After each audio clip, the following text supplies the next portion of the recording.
Hola, ¿cómo están? Pues ahora vamos a realizar la actividad de historia y para eso vamos a ocupar nuestro libro en la página 118 a la 122. Em, en este primer tema que vamos a revisar de la información que se encuentra en tu libro, pues vamos a observar cómo pasamos de los movimientos de la revolución, los caudillos, las revueltas, las armas, cómo pasamos de ese momento al presidencialismo. Esta, este periodo está comprendido en los años en los que pues, se redactó la Constitución, que es en 1917, y finalmente pues terminamos hasta 1934. Voy a hacer esto rápido para que no te me duermas. Recuerda que esta información yo la ocupo mucho para tu examen. Hago mucha referencia a este tipo de resúmenes en los que varias páginas del libro están en una sola página. Y es muy importante que pues tengas esa información a la mano para que puedas contestar mejor tu examen. Las preguntas están basadas en esto y pues te recomendaría que tuvieras esta información en tu cuaderno. Voy a empezar hablando de la Constitución. La Constitución de 1917 pues fue un documento que pues al ser eso, solamente un documento, pues se veía rebasado por las circunstancias en las que vivía nuestro país en ese momento. Por un lado, amenazaba los intereses de alguno y por otro, beneficiaba a otras personas. Estaba hecho para eh, regular las relaciones obrero-patronales, para regular la tenencia de la tierra, para ofrecer eh, educación para todos, pero también pues da muchos límites a muchas personas, especialmente pues a personas que habían sido privilegiadas y que no querían perder los privilegios pues de tener más cosas que los demás. Entonces fue un documento pues sí, muy bueno, que ayudó a la nación, pero también con el que hubo y con el que continuaron los roces, las peleas, las inconformidades. Bueno, esta constitución, si no recuerdas, fue redactada junto con Venustiano Carranza y las personas que se encontraban en el Congreso. En el 5 fue redactada y expedida, no, promulgada el 5 de febrero de 1917. En ese momento, Venustiano Carranza pues asume la presidencia.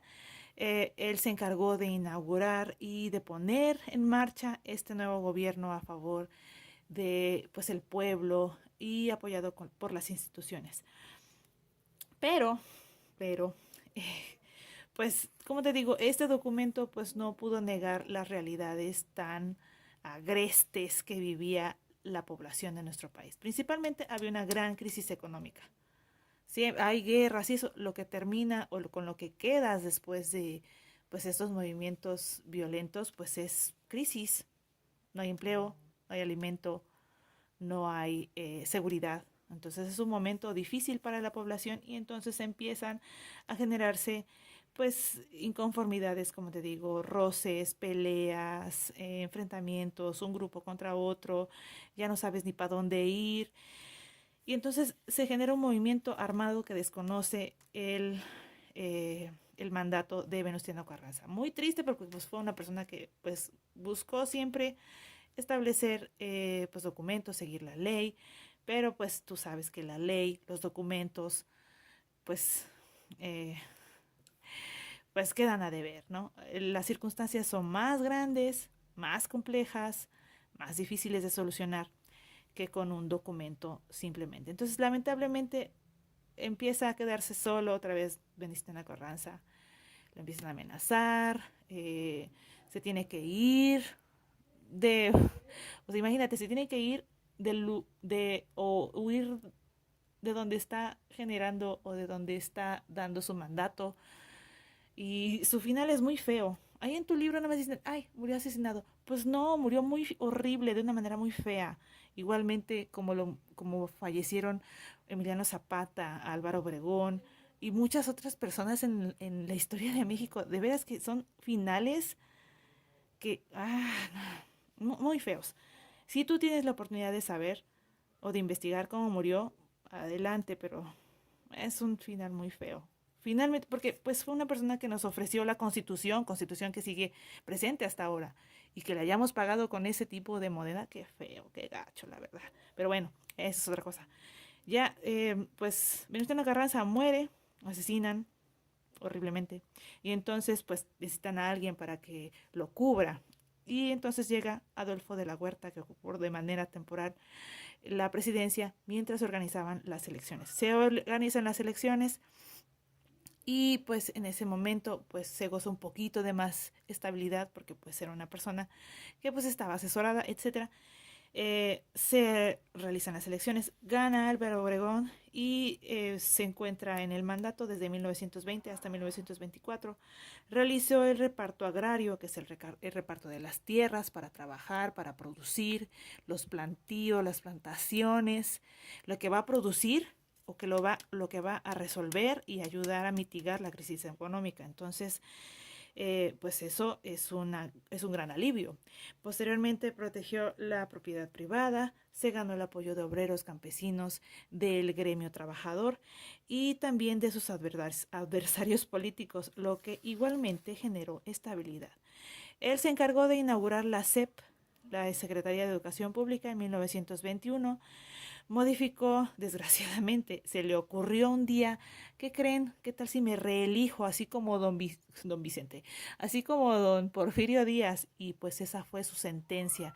Mucha gente lo apoyó, le dijo, sí, sí, sí, te elegimos otra vez, claro, cómo no. Y sobres, unos días antes de tomar posesión, otra vez, como presidente, reelecto, algo que pues no es buena idea. Yo si hubiera sido su amiga le digo, ¿sabes qué?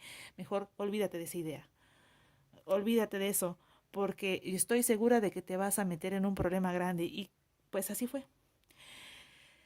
Como que todo el mundo le dijo, sí, sí, sí, ándale, pásale. Y falleció.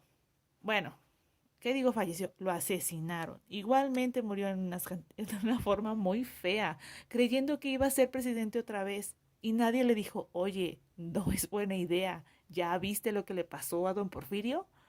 Pues parece que nadie le advirtió y pues cayó y lo asesinaron y ahí quedó.